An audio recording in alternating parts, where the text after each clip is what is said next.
कहानी का शीर्षक शैला की आवाज। नैनीताल की वादियों में बसी एक शांत बस्ती में रहती थी शैला, एक शिक्षित, जागरूक और संवेदनशील युवती। उसने हाल ही में पोस्ट ग्रेजुएशन पूरा किया था और अब वर्क फ्रॉम होम करते हुए अपने पिता के पुराने कारोबार में भी हाथ बंटा रही थी। शांत स्वभाव की, लेकिन अन्याय के खिलाफ आवाज उठाने वाली शैला अपने विचारों को खुलकर सामने रखने में कभी हिचकती नहीं थी।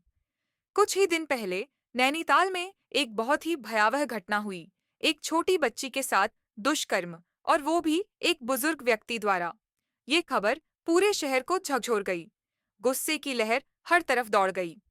न्याय की मांग करते हुए शहर के नागरिकों ने एक प्रदर्शन जुलूस निकाला और व्यापारियों से दुकानें बंद रखने की अपील की गई। शैला भी न्याय के पक्ष में थी। वो भी चाहती थी कि उस मासूम को इंसाफ मिले और दरिंदा कानून के तहत सजा पाए। लेकिन जब जुलूस में कुछ लोग बच्ची को इंसाफ दिलाने के नाम पर धार्मिक नफरत फैलाने लगे, गालियां देने लगे और पूरे समुदाय को दोषी ठहराने लगे, तो शैला का दिल कांप उठा। भीड़ में खड़ी होकर उसने निडर होकर कहा, यह लड़ाई इंसाफ की है, इंसानियत की है। इसे मजहबी रंग क्यों दे रहे हैं आप लोग? दोषी सिर्फ दोषी है, उसका धर्म नहीं देखा जाना चाहिए। इस तरह की भाषा से बच्ची को न्याय नहीं मिलेगा, समाज में और जहर घुलेगा।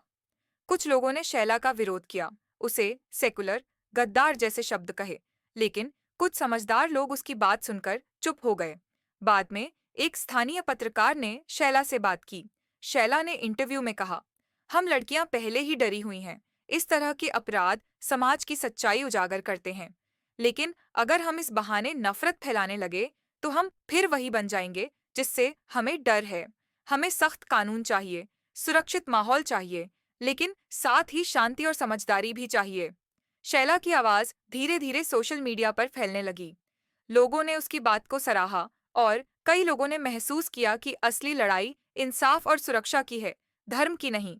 कुछ दिन बाद जब बच्ची को न्याय की दिशा में पहला कदम मिला, आरोपी की गिरफ्तारी और फास्ट ट्रैक कोर्ट में मामला दर्ज हुआ, तब शहर में फिर एक सभा हुई। इस बार कोई गाली नहीं थी, कोई धार्मिक नारा नहीं था। हर धर्म, हर वर्ग के लोग साथ खड़े थे, एक ही आवाज में, इंसाफ चाहिए, नफरत नहीं। सभा के अंत में शैला मंच पर आई और कहा, जब हम अन्याय के खिलाफ एकजुट होते हैं तो इंसाफ संभव होता है, लेकिन अगर हम नफरत फैलाएं तो हम इंसाफ से दूर हो जाते हैं। आइए हम मिलकर ऐसा समाज बनाएं जहां बच्चियां सुरक्षित हों और भाईचारे की भावना सबसे ऊपर हो। और तालियों की गूंज में नैनीताल ने एक नई उम्मीद के साथ सूरज को उगते देखा, न्याय, शांति और भाईचारे की रोशनी में।